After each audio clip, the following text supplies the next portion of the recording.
रहते थे। और कहते हैं कि वहाँ के जन समूह को वो बहुत प्रताड़ित करते, उनको परेशान करते हैं। यही कारण रहा कि उस प्रदेश की जनता ने भगवान शिव का आह्वान किया, उनकी भक्ति और तपस्या की, और इसी के फलस्वरूप भगवान शिव उनके समक्ष प्रकट हो जाते हैं। और जैसे भगवान शिव उनके समक्ष प्रकट हुए, सभी ने उनका सत्कार किया, लेकिन जितने भी उद्दंड ऋषि मुनि थे वो उन्होंने उनका सत्कार तो करना दूर, उन्होंने भगवान शिव के ऊपर एक व्यग्र को छोड़ दिया। जैसे उस व्यग्र को छोड़ा तो भगवान शिव ने अपनी एक उंगली की खरोंच से उस व्यग्र की खाल को उधेड़कर अपने वक्ष पर लपेट लिया। तत्पश्चात उनकी उदंडता वहां पर थमी नहीं, उन्होंने एक कालकूट विषैले सर्प को भगवान शिव के ऊपर फेंक दिया। और जैसे ही भगवान शिव ने देखा तो उन्होंने उस विषधारी जो सर्प है उस पर अंकुश लगाया और अपने गले में लपेट लिया, अपना श्रृंगार बना लिया। तत्पश्चात उन्होंने एक और उदंडता की और उन्होंने एक रौरव राक्षस को भगवान शिव की ओर मंत्र के माध्यम से भेज दिया। जैसे ही मंत्र जाप के माध्यम से उस रौरव राक्षस को भगवान शिव के ऊपर भेजा तो भगवान शिव ने उस रौरव राक्षस का वध किया और उनके वक्षस्थल पर चढ़ करके उसके ऊपर तांडव करने लग जाते हैं।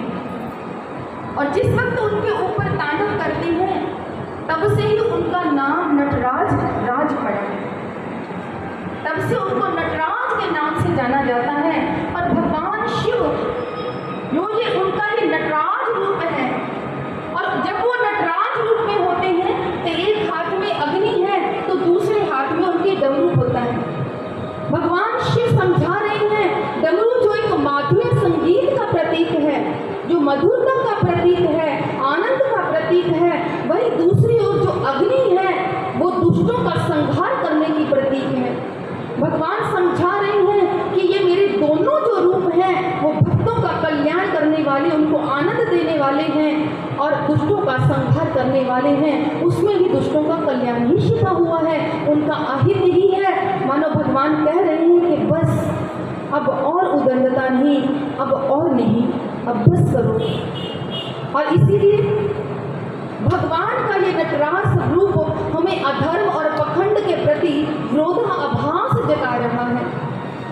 इसलिए हमारे भोलेनाथ जहाँ भक्तों का कल्याण करते हैं वही दुष्टों का संहार भी तो करते हैं। हमारे भोलेनाथ अपने भक्तों के लिए विष को ग्रहण करते हैं और हमें अमृत प्रदान करने वाले हैं। बात उस समय की है जिस वक्त कहते हैं कि जो असुर राज बलि है उसने स्वर्ग पर आक्रमण कर दिया, और जैसे असुर राज बलि ने स्वर्ग पर आक्रमण किया तो सभी देवताओं को श्री विहीन होना पड़ा स्वर्ग से, और वहां से निष्कासित कर दिया गया। असुर राज बलि खुद इंद्रराज के आसन पर बैठ गया और देवता दर दर भटकने लगे। देवता बहुत परेशान हुए, उन्होंने बहुत प्रयास किया लेकिन असुर राज बलि को हरा नहीं पाए।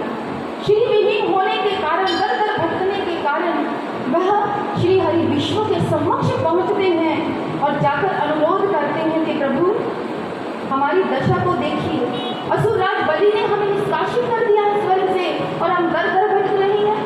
असुरराज बलि का आतंक तो चरम सीमा पर है, आप हमें कोई तो ऐसी युक्ति बताएं कि हम पुनः अपने स्वर्ग को, अपने स्थान को प्राप्त कर पाएं। उस वक्त श्री हरि नारायण विष्णु जी देवराज इंद्र और समस्त देवताओं को कहते हैं कि अगर इसका उपाय पूछना चाहते हैं तो मात्र एक उपाय है कि तुम लोग समुद्र मंथन करो, क्योंकि समुद्र के अंदर अनेकों ही दिव्य पदार्थ हैं, दिव्य पदार्थों से समुद्र भरा पड़ा है, और उसमें से अमृत जब तुम्हें प्राप्त होगा और अमृत का पान करने के पश्चात जो असुर हैं वो तुम्हारा कुछ बिगाड़ नहीं पाएंगे और तुम्हें पुनः स्वर्ग की प्राप्ति हो जाएगी।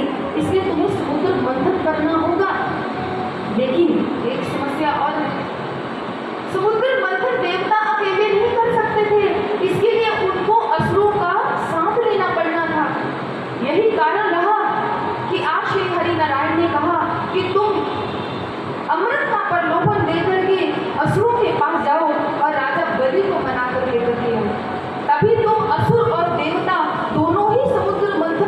करोगे तभी तुम्हें अमृत की प्राप्ति होगी।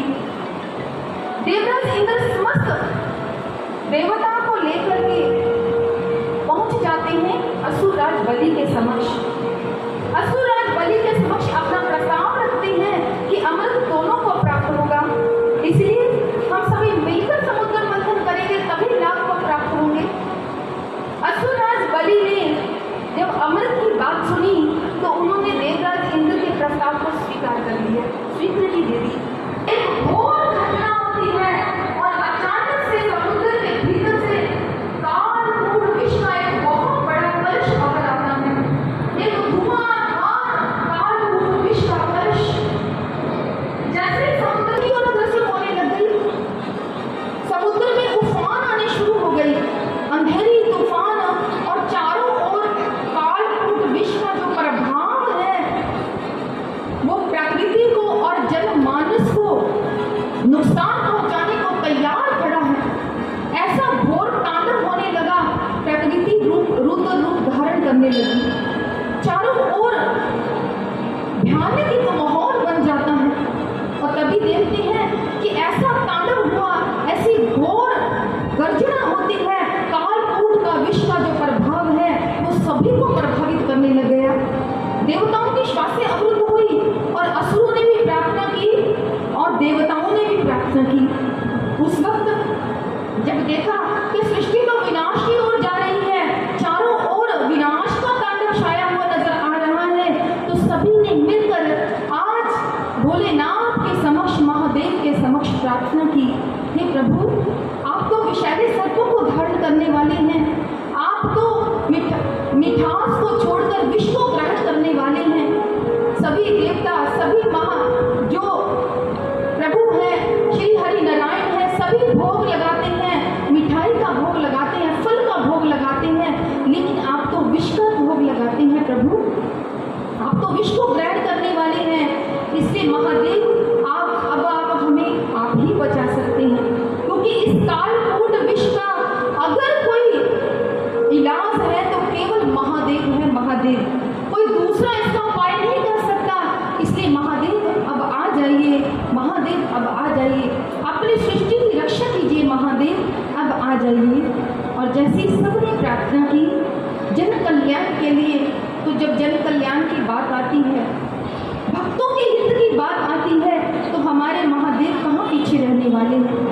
वहाँ पर महादेव प्रकट हो जाते हैं, चेहरे पर मुस्कुराहट है और कहते हैं कि तुम चिंता मत करो, मैं आ गया हूँ। और उसी वक्त हमारे भोलेनाथ उस कालकूट विष को ग्रहण करते हैं अपनी अंजुली में भर करके, और जैसे कालकूट विष को ग्रहण किया तो हमारे महादेव का जो गला है वो नीला पड़ जाता है। विष पीकर उसे कंठ में रोका, फिर धीरे से मुस्काए, विष पीकर उसे कंठ में रोका, फिर धीरे से मुस्काए, सकल सृष्टि को विनाश से रोका, तब नीलकंठ कहलाए, तब नीलकंठ कहलाए। तो बोलिए नीलकंठ भगवान की, नीलकंठ भगवान की, जरा सभी हाथ ऊपर करके नीलकंठ भगवान की। और इसी प्रकार सभी देवता असुर खुशियां रचाई, देखो बटती बनाई, देखो बाजू थे सारे माँ के दीवाने हुए, आज मस्ताने हुए, झूम झूम नाचे खुशियां रचाई, देखो बटती बनाई, देखो बाजू थे सारे भक्तों को मिली सौगात, ये कारण जन्म लियो सब नाचेंगे मिल।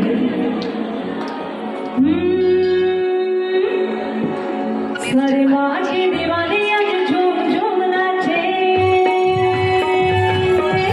सारे माँ के दीवाने आज झूम झूम नाचे, सारे माँ के दीवाने आज झूम झूम नाचे, हुई फूलों की आज बरसा, गौरा ने जन्म लियो सब नाचेंगे मिल गया, गौरा ने जन्म लियो सब नाचेंगे मिल